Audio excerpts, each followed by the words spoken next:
Well, a couple of months ago, I was out on the web, and I was on the religious portal that is known as Pantheos,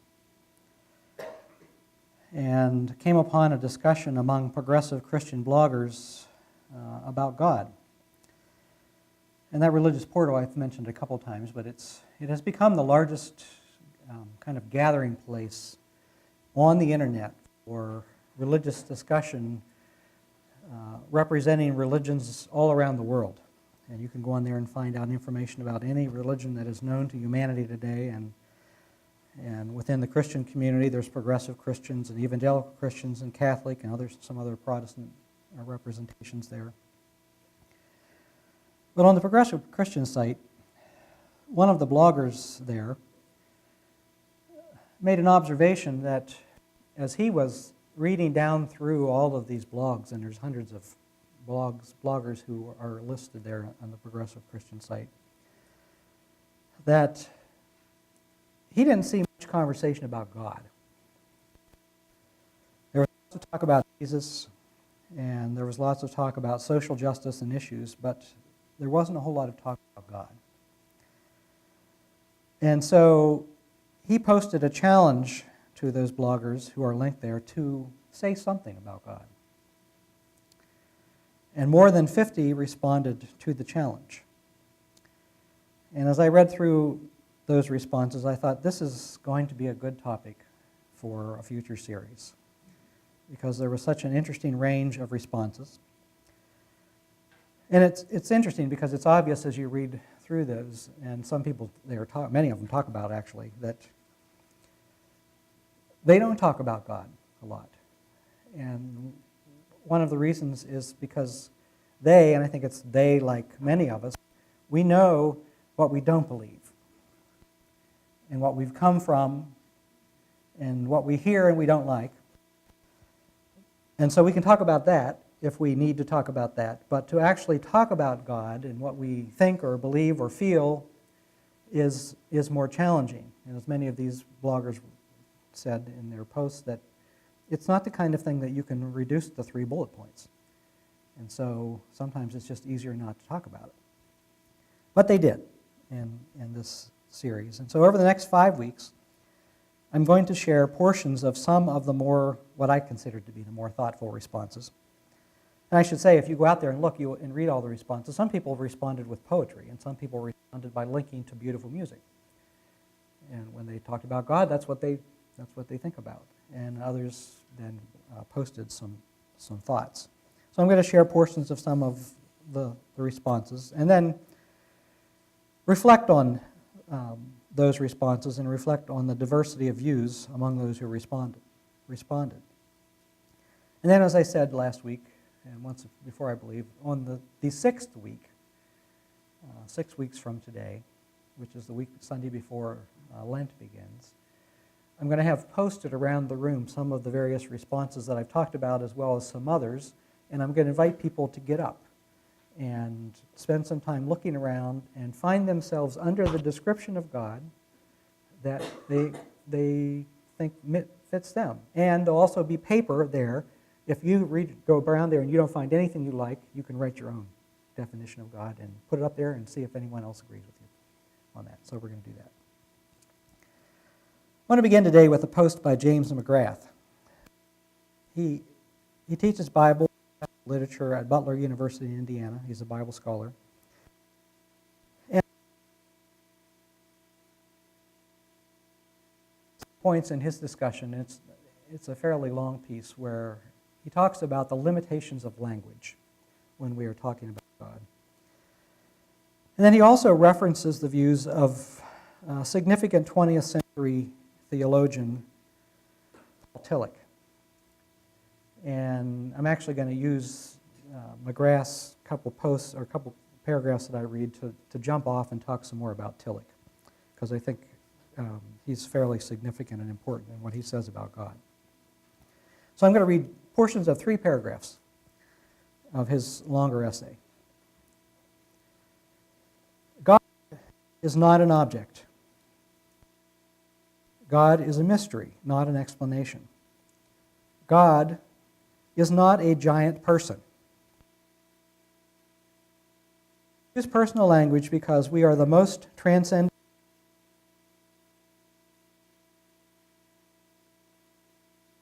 But onto the divine, mythological, and no more does justice to God than any other sort of language. Am I out? God's cutting out. Maybe there's a message in this.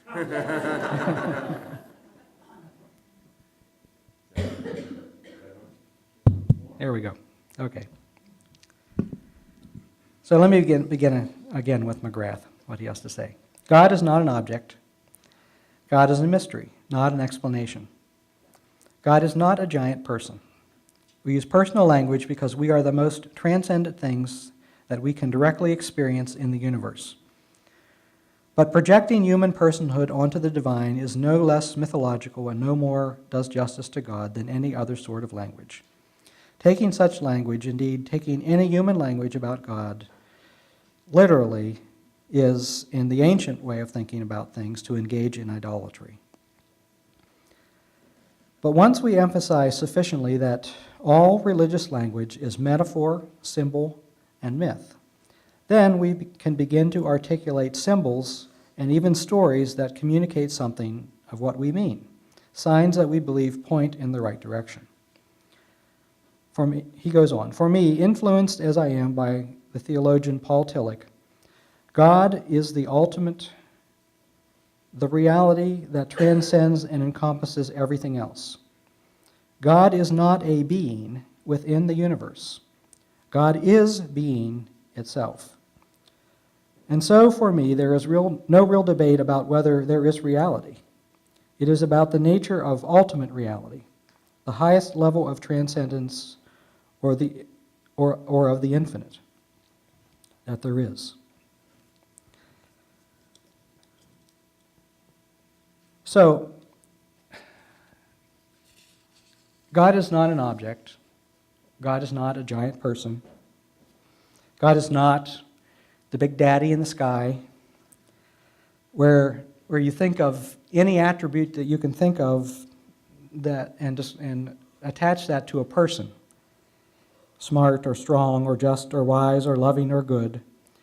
And God is just the biggest person with all of those attributes that you can imagine, and that God is up there somewhere, like the guy with the beard that Nicole was talking about in the story.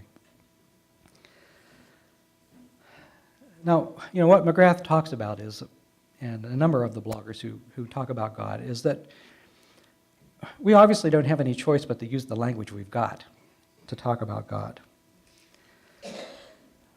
But there's always a temptation to become literal in our thinking, and to think about God in the same way, just to project those attributes that we know and to project them up onto a person who's up there, and to make it very literal.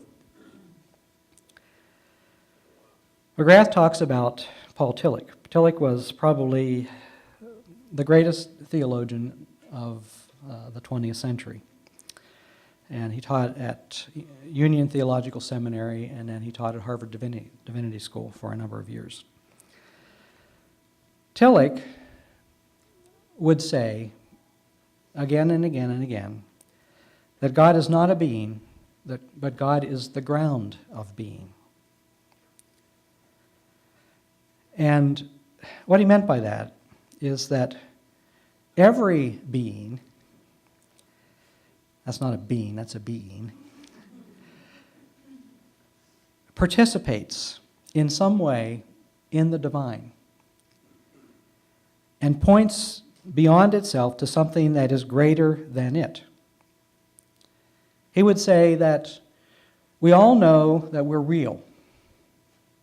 I'm real, you are real, trees are real, birds are real, everything in the universe has a reality about it. It's real. And we also know that love is real, and that joy is real. But none of us,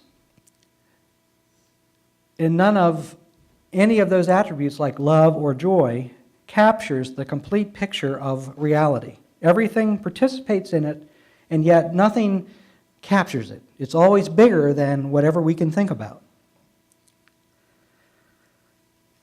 And this is what Tillich would call ultimate reality.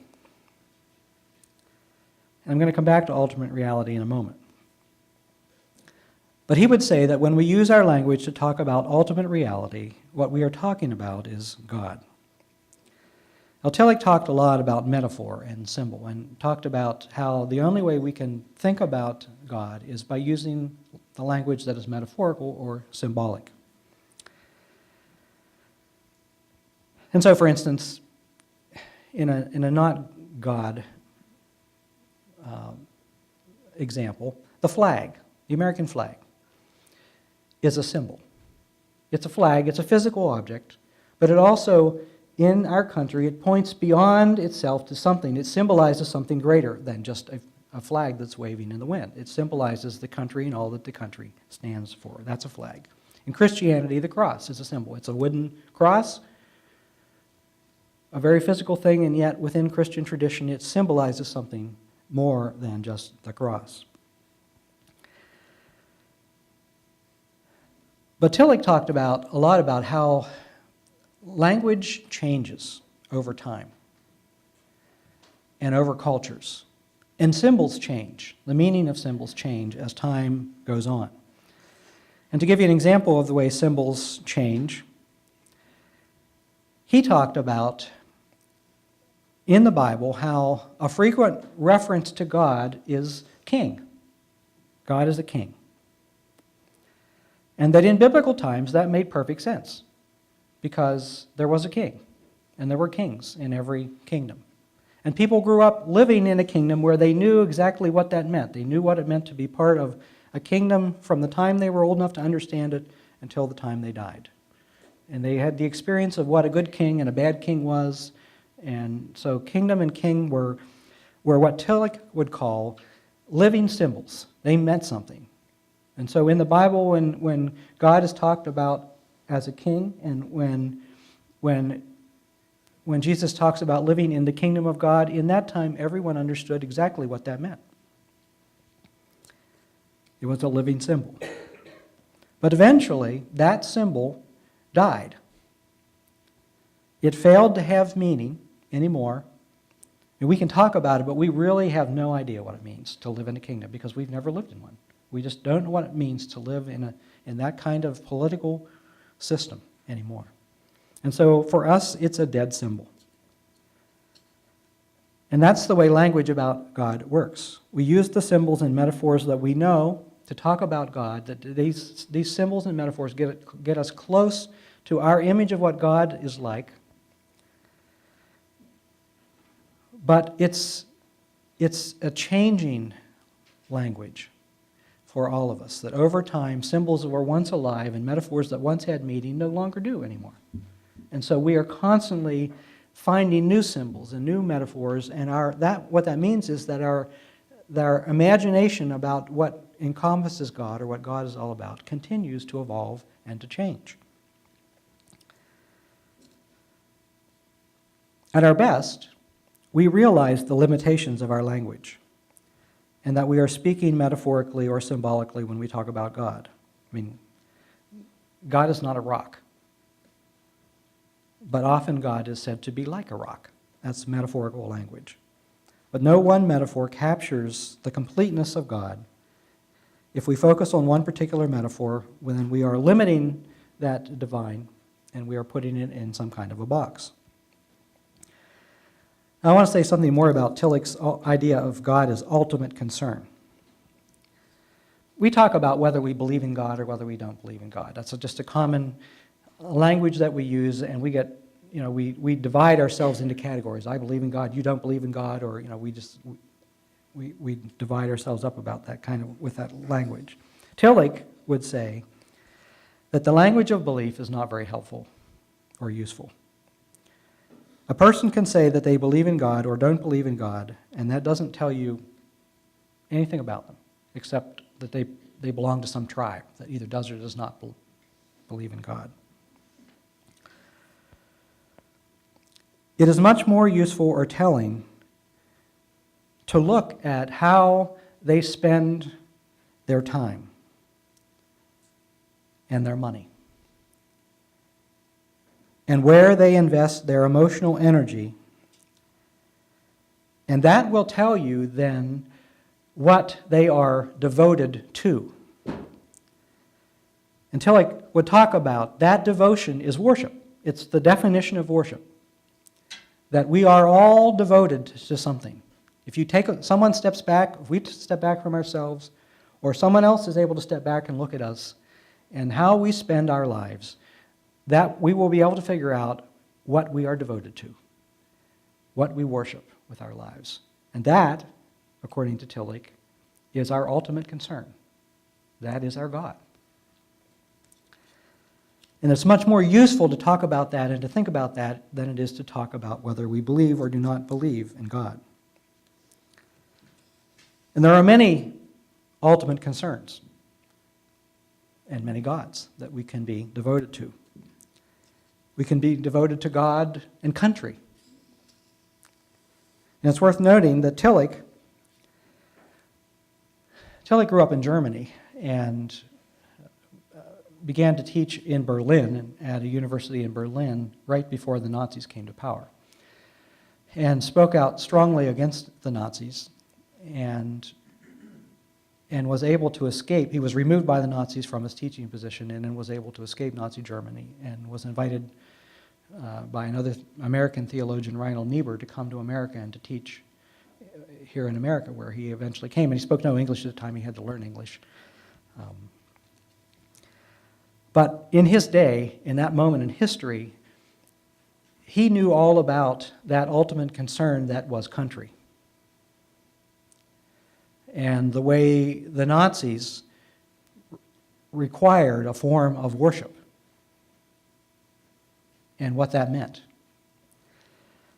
And he came to America and was very appreciative of American democracy, and yet the longer he was here, the more he began to speak about the same kind of love of country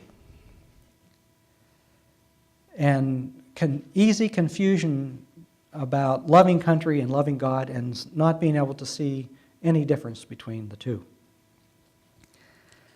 So it might be country that one devotes one's life and energy to. It might be the accumulation of wealth or things. It might be the bottle. It might be pleasure, it might be the Bible, it might be one's denomination or religious persuasion. When Tillich was writing, if you're older, you remember how important it was to be part of a denomination, and the belief among many of us in denominations that our denomination was the only true version of God's kingdom that mattered and that was true. So it might be one's denomination. It could be any number of things that we give our time and energy and our life to. And whatever we give that time and energy and life to, that is what we worship in our lives, and that's our ultimate concern. And Tillich would say again that every single person has an ultimate concern. Every person gives their life, orients their life towards some God.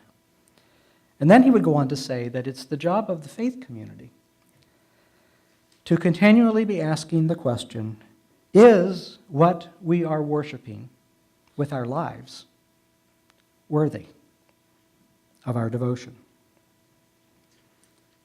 And how do you know? You know if it's worthy or not, if, among other things, that devotion is self-destructive or not destructive. If it hurts you, if it hurts others, if it divides you in any way from other people and suggests to you in some way that your devotion is more important or more true than others and makes you better than others, then he would say that that ultimate concern is idolatrous. It's not worthy of our devotion. It's not big enough. Your God is not big enough, basically. And our lifelong task is to orient our lives toward that which is more loving, more inclusive, more healing, more peaceful, to make our ultimate concern worthy of our devotion.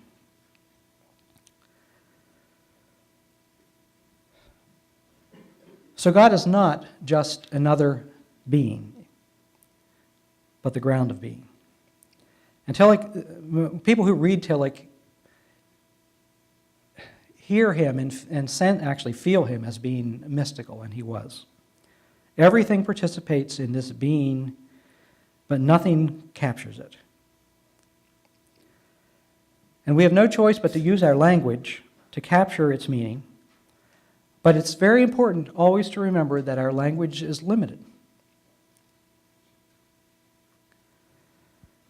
If you want a scriptural allusion to this kind of thinking, this idea of God, it's captured very well in the story of Moses going up on the mountain to the burning bush, the burning bush itself being a symbol of the eternal fire.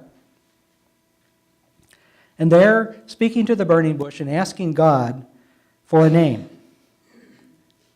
When I go to the Egyptians to free your people, my people, what name can I give? Moses wants a name. I got to have a name. Who sent me? And the response from the burning bush is, I will be who I will be. There will be no name, because no name captures God. And this is a consistent Old Testament theme. God is in the silence. God passes by. God is never, ever to be named, because there is no name that could possibly do justice and capture the whole picture. All there is the signs of God's presence and the language of metaphor and symbol to begin to talk about God in a variety of different ways. And it's also significant in that Moses story that what Moses comes down from the mountain with is not a list of doctrines. You must believe this, you must believe this, you must believe this, you must believe this. No. What Moses comes down from the mountain with is a list of practices. Do this, and do this, and do this, and do this, and don't do this. And if you want to know if you are worshiping a God worthy of worship, you will know by how you are living your life. And if you are doing these kinds of things, then you are getting close to worshiping a God who is worthy of being worshiped.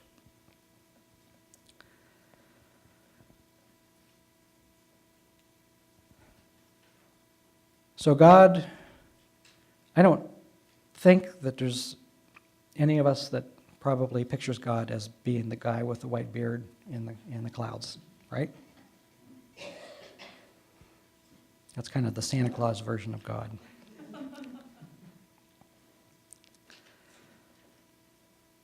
But think about, my challenge for you as I go through these different ways of thinking about God is for you to think about how you talk about God. What do you think about God? And if someone was to ask you, what do you know about God, or believe about God, or think about God, or how do you describe God, how would you do it? And that seems to me to be a worthy challenge for a faith community to think about. So yeah, over the next few weeks, I'll be talking about some more different definitions about God, and some of them are very different. And some of them are close to what would be considered classical Christian definitions, and some of them are kind of far out in left field. But think about God. Thank you for listening.